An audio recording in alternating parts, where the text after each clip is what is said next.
Hi! Yan, ngayon kasama ko mismo yung CSO natin, yung isa sa founder ng ating Asandra International.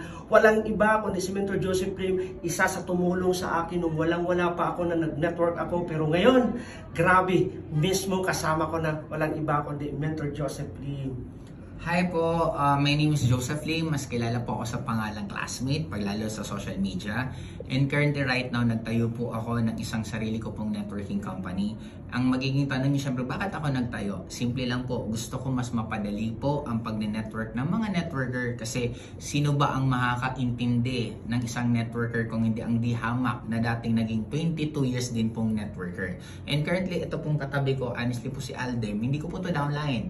Pero because of our community, natulungan po namin to from dubyutin, pwede bang gamitin yung term na dubyut na as in walang-wala po talaga. Ano bang background mo? Electrician apply. Electrician, sumugal po yan, pumunta po dito sa Manila at sumabay po sa community namin and grabe po ang naging achievement niya. Kaya nga, I'm very honored din na nung lumipat po kami, nagtayo po kami, sumabay po siya agad kasi simple lang eh.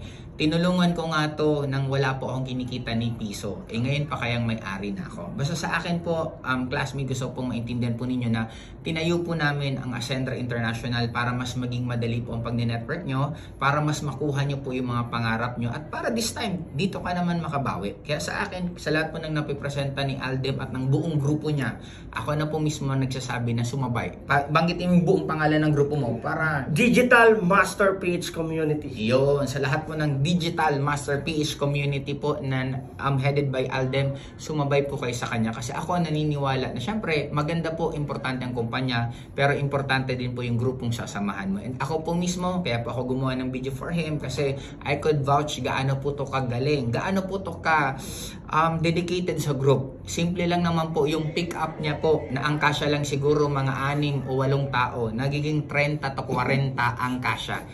Nakita ko po sarili ko po sa kanya na hindi sa kanya importante ang kotse, ang importante yung kapakanan ng tao niya. Kaya ito po, katabi ko, malayong malayo pa po ang mararating nito sa industriya. Kaya kung ang sinamahan mo malayong malayo ang mararating, ibig sabihin kung ikaw sasabay, malayong malayo rin ang mararating mo. Kaya ano pang inaantay mo?